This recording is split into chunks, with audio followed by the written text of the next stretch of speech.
Vamos a hablar de economía. Usted quiere saber qué va a pasar en el segundo semestre.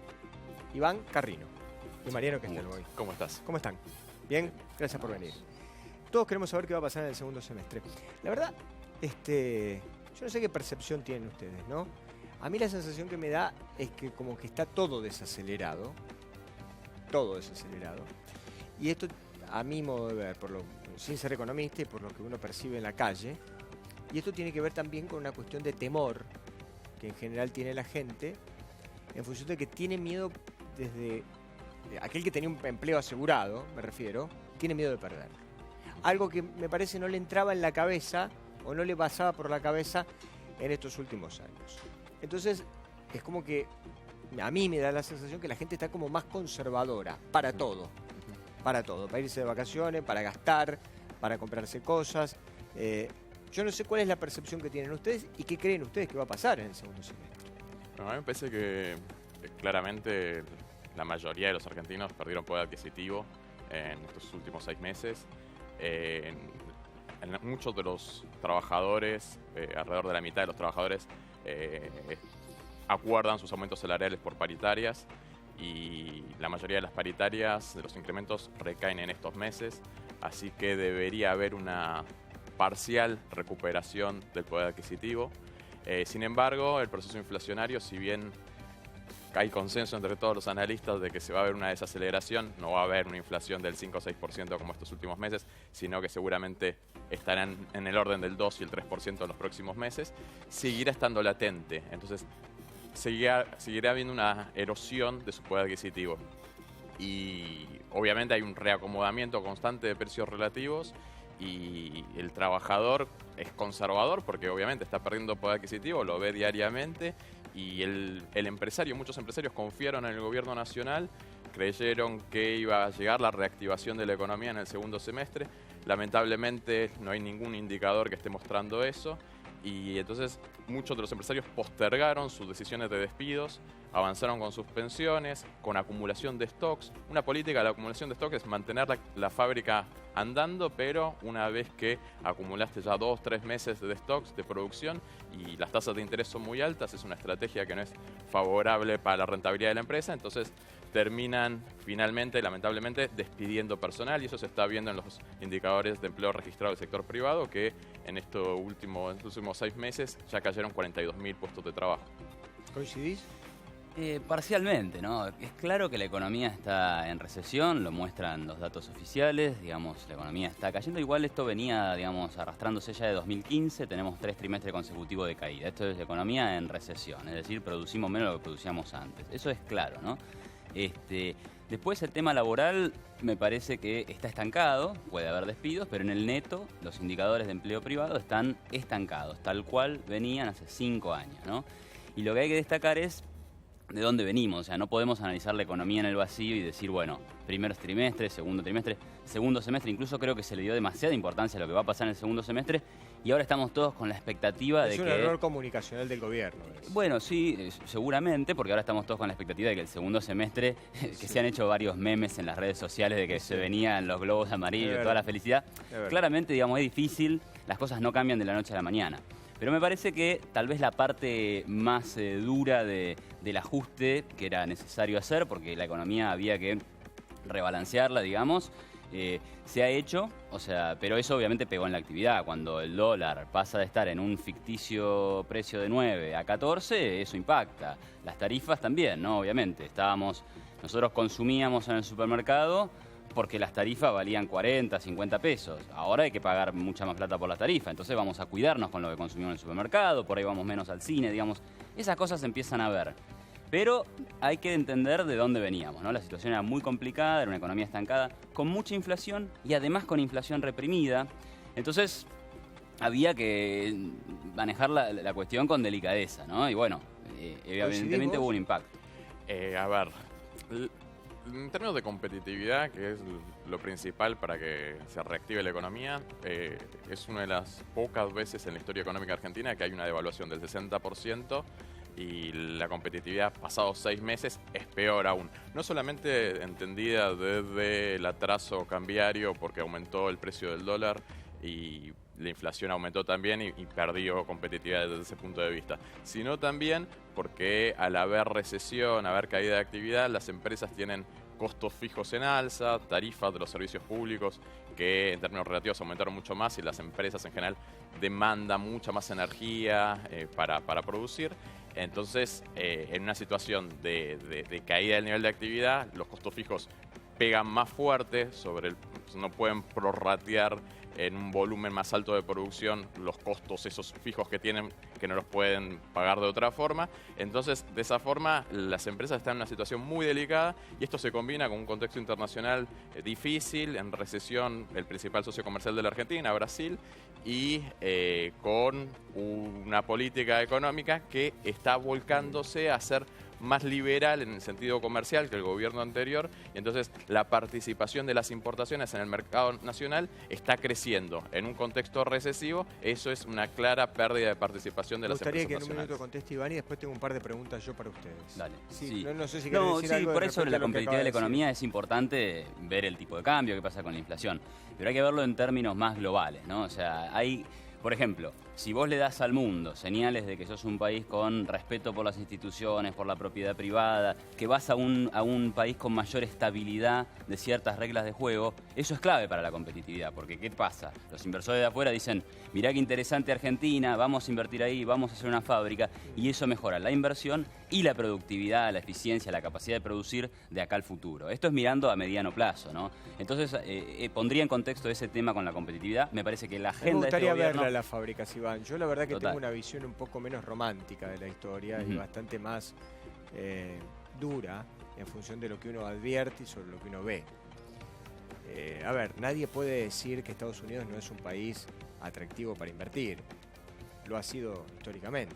Sí. Hoy hay un presidente que está a punto de ganar, que es Donald Trump, porque le está diciendo a los americanos, muchachos, las zapatillas Nike no se hacen más en Estados Unidos. El iPhone no se hace más en Estados Unidos. Se hace en un buque de factoría con un trabajo esclavo. Y las fábricas, y acá nadie invierte, no hay trabajo, y el americano se está quedando sin trabajo. Por eso también viene toda una cosa de una ola inmigratoria, los problemas que están habiendo en Europa, la salida de Gran Bretaña de la Unión Europea a consecuencia de eso. Yo tengo una visión un poco menos romántica respecto de que vengan capitales y empresas a invertir en la República. Además, en un la verdad, y no es por ser negativo, y no es por ir en contra de la idea que tiene el presidente de la Nación respecto de este tema. Lo veo difícil.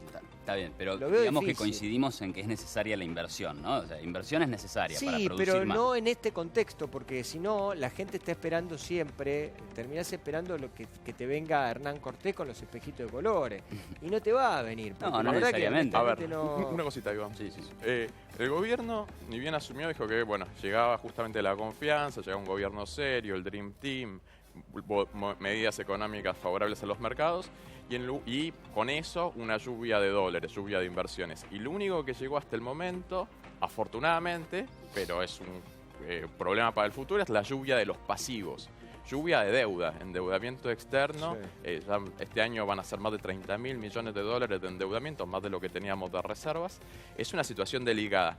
Y en este contexto de endeudamiento tenés al mismo tiempo, como decía, un atraso cambiario que, por ejemplo, hasta el año 2011 el asalariado industrial en la Argentina cobraba un 30% más que el brasileño. Históricamente la diferencia era, el argentino, el obrero en la Argentina es más productivo que el brasileño y cobraba un 30% más.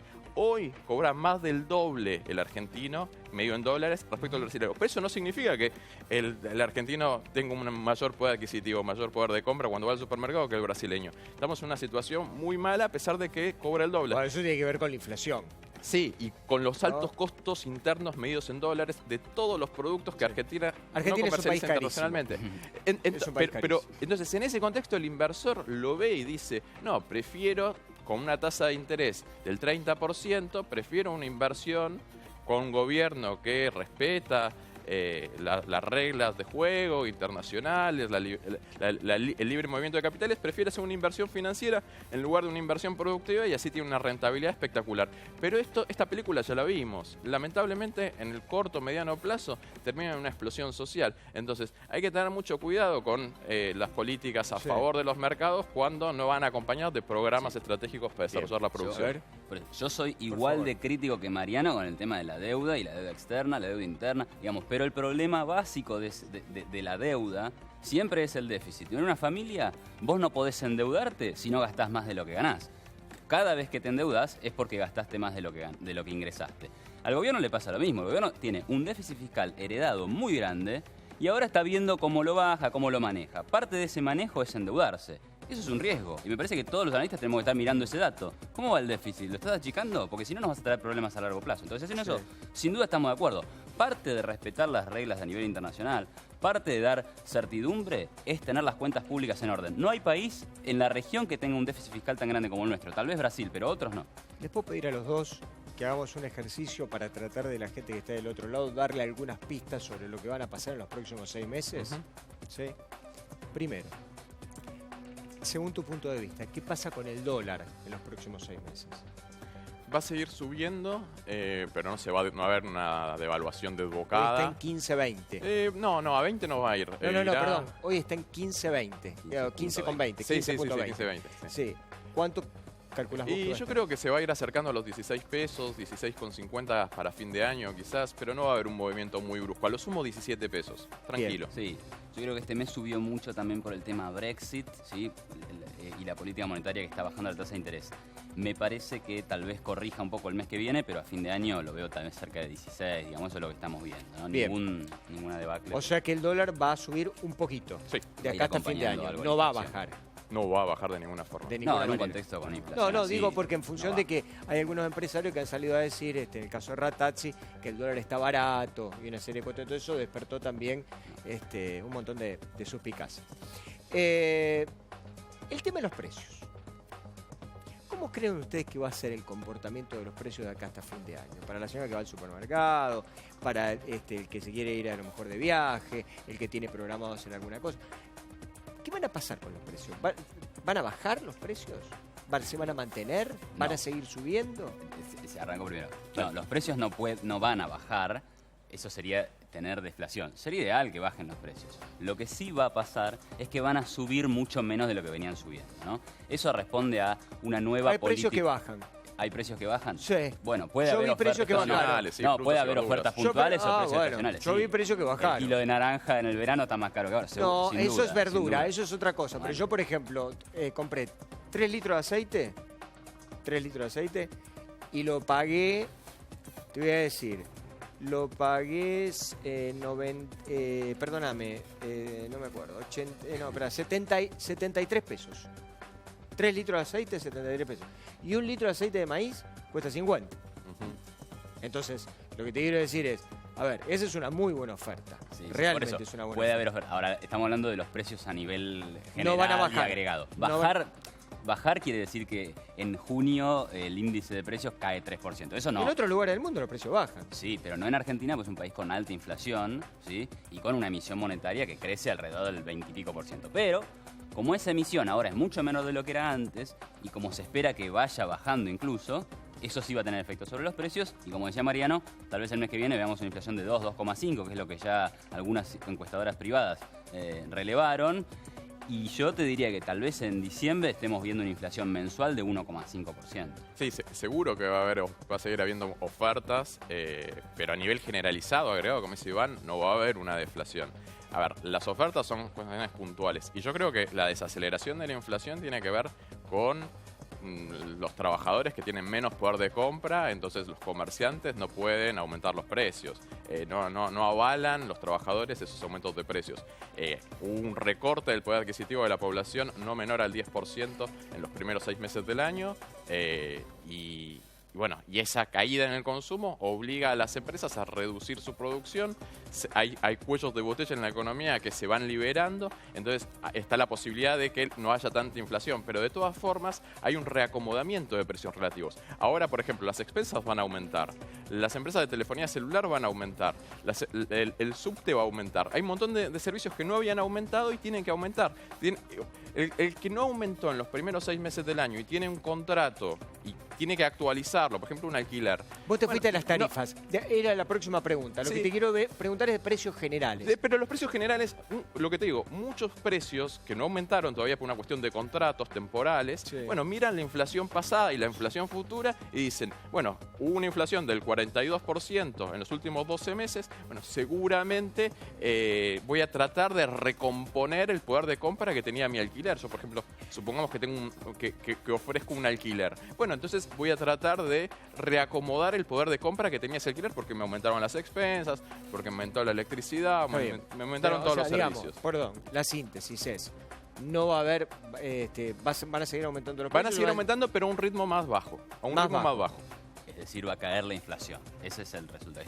La inflación va a caer. Está bien, pero yendo a la práctica va a seguir habiendo aumentos, pero en menor proporción a los que habitualmente se. Y respecto al tema de las tarifas, va a seguir aumentando, me refiero, tarifas y servicios, ¿no? Digo, el cable, la luz, el gas, ¿eso va a seguir aumentando o se va a estabilizar? Mirá, en algunos puntos de las tarifas es difícil no me van a decir saberlo. Que va a aumentar de nuevo porque me voy. Con los aumentos, con la estangada que nos dieron, van a aumentar de nuevo, chau, listo, cierro bajo la persiana. El tema es que hay muchos precios que están regulados, es decir, dependen directamente de la voluntad del ministro de Energía, el ministro de alguna cosa, el ministro de Economía. Entonces, en general es difícil predecir lo que van a hacer los ministros, porque bueno, un día están de acuerdo con una cosa, otro día cambian. Ahora, ya ha habido ajustes, el tema es que esos ajustes todavía no compensan los costos de producir determinados servicios como energía eléctrica, gas, etc. Entonces, tal vez no lo veamos de acá a fin de año, porque el gobierno quiere preservar algún capital político, pero la verdad es que a principio del año que viene vamos a tener que ver una nueva actualización. Me da mucha vuelta, ¿va a aumentar o no va a aumentar? Yo creo que me están enroscando la víbora a ustedes y me están queriendo decir que va a aumentar. Yo creo que los precios regulados no van a aumentar a fin de año. ¿Las tarifas van a aumentar o no? Me parece que energía y gas no va a volver a aumentar. Para mí nos estamos acercando a un año electoral. Ya hubo aumentos muy grandes, tremendos y abruptos. Creo que... Bueno, no les tiembla mucho el pulso, no, pero cuando se acercan las elecciones son más amigables con el bolsillo de la población. Creo que no va a haber aumentos por estas decisiones políticas. Como dijo Pratgay, el trabajo sucio lo hicieron. Seguirán haciendo alguna otra macana, pero aumentar las tarifas de los servicios públicos de la forma que aumentaron ya no va, es una cuestión del pasado. Y sí hay algunos servicios, como el cable, como la telefonía celular, que la medicina prepaga, las escuelas, la educación pública y la educación privada va a ir aumentando, pero no en estas magnitudes del 500, 600, 700%. La gente tiene mucha expectativa con la cuestión de los créditos hipotecarios. ¿Qué creen ustedes que va a pasar con eso? ¿Usted cree que va a haber créditos hipotecarios? ¿Que los créditos hipotecarios van a ser accesibles para la gente? Me parece que son muy restringidos a un segmento de la población que tiene un alto nivel de ingresos, que con este proceso inflacionario les queda muy poquito margen para ir pagando un crédito, y los créditos en general, la cuota del crédito es más alta que la de un alquiler, entonces es muy difícil en un contexto de suba generalizada de precios y estabilidad de los salarios o incrementos mucho menores que los precios, que una familia pueda acceder. Sí, seguramente parcialmente el 10-15% de la población más rica que supuestamente no tiene inmuebles a su nombre, pero que puede siempre conseguir un familiar al cual ponerle el alquiler, el crédito a su nombre. Claro. Seguramente de eso va a haber. Es un gobierno que... Créditos, pero no accesibles. Créditos por ahí para este segmento poblacional de clase media alta. Sí. A ver, como cosa general, ¿quién hace un préstamo hipotecario? Alguien que piensa a 20 años, pues más o menos el que pone la plata para dar un crédito, hay que mirarlo a 20 años. Entonces la idea es, ¿qué va a pasar de acá a 20 años? ¿Vamos a ser un país más estable? ¿La inflación va a bajar? ¿La moneda va a tener estabilidad? Si esa es la perspectiva, en vez del crédito hipotecario tiene un potencial enorme al alza, porque hoy es inexistente. Hoy, la verdad, el crédito hipotecario en comparación con el resto de los créditos no existe, ¿sí? Ahora, de corto plazo, me parece que lo que hay que mirar tal vez es la iniciativa de la UBI, que puede generar créditos más accesibles porque el tipo que presta plata está seguro de que le van a devolver el monto en valores reales que preservan el poder adquisitivo, y por ahí ver alguno de estos créditos del Banco Nación. Bueno, acá lamentablemente hay que ver mucho siempre qué hacen los bancos públicos porque dan crédito subsidiado y esa parece ser la única alternativa de la gente a la hora de pedir un crédito. Sería ideal que tengamos estabilidad de manera que haya bancos privados desesperados por prestarle a la gente para que se construyan la casa. Si son tan amables y en un lenguaje didáctico, simple y sencillo, si se quieren complementar, veo que piensan bastante diferente en general, pero si se quieren complementar no me enojo. ¿Nos podrían explicar qué es el blanqueo? Porque yo no entiendo qué es el blanqueo. Y la gente no lo entiende. Y yo por más que escucho. Hoy en la mañana escuchaba a alguien que decía, bueno, si tenés un departamento, por ejemplo, que no lo tenés declarado, no entiendo cómo se puede ocultar un departamento, poniéndolo a nombre de otro. No sé, pero si no lo tenés declarado, lo podés declarar. Pero también escuché gente en una mesa de un programa de televisión, de Mirta Legrand, creo que el periodista Alconada Moon lo dijo, y yo dije que no entendía el cuestionamiento, es que a alguien que estaba en la mesa, la mujer del fugado, ¿cómo se llama? Del que ahora apareció, de Pérez Corradi, le dijo, usted participó en el blanqueo de capital y la AFIP le investigó y usted no podía tener el capital que decía que tenía en el blanqueo de capital. Entonces, pero ¿cómo? A ver, si vos vas a blanquear algo, se supone que la AFIP no sabe que vos lo tenés. Y tampoco, y obviamente es de dudosa procedencia. Entonces, a ver, la gente se va a animar porque parece que le están diciendo, si usted va a blanquear algo que todavía no blanqueó, tenga cuidado, porque por ahí se come un proceso. ¿Cómo es la historia? ¿Me explican? Yo no entiendo. En principio, eso no debería pasar, ¿no? Básicamente el blanqueo es decirle a la gente, si usted tiene algo no declarado, declárelo, y según hemos leído en los últimos datos, la única cosa que va a pasar ahí es que le van a decir al tipo, bueno, sobre lo que usted declara ahora, el 10% se lo queda a la AFIP. El 10% se lo cobramos como impuesto. Ajá. Y de ahora en más usted tiene ese nuevo patrimonio incorporado. Ahora el tema es, si uno con ese nuevo patrimonio incorporado supera ciertos límites, va a empezar a pagar bienes personales, por ejemplo, ¿no? Entonces va a empezar a pagar impuestos por ese valor que antes no pagaba impuestos. O sea, tendrá que hacer la persona la ecuación de me conviene traerlo, no me conviene traerlo, pago el 1%, etcétera. Por lo menos así, lo primero que te puedo decir. Sí, ¿no? A ver, es una práctica recurrente en la economía argentina de premiar a los que no declaran, los premian porque el que estuvo declarando todo este tiempo estuvo pagando impuestos. Entonces de repente asume un gobierno supuestamente con confianza de los mercados y supuestamente va a tener la posibilidad, el aval de que la gente que escondía ahora exhiba. Hay un nivel escondido de recursos de la economía argentina en torno de un Producto Bruto Interno. Todo lo que produce la economía en un año, más o menos, está escondido en algún lado. Puede ser en casas, en escondites en las casas, puede ser en un banco en el exterior. Si yo te dijera, yo tengo 5 millones de dólares, no lo tengo, muchachos, digo por la duda, A ver, no hacen... pero yo te digo a vos, o a vos, me asesoran en economía. Tengo 5 millones de dólares en el colchón. ¿Vos qué me aconsejarías? ¿Que me presente el blanqueo?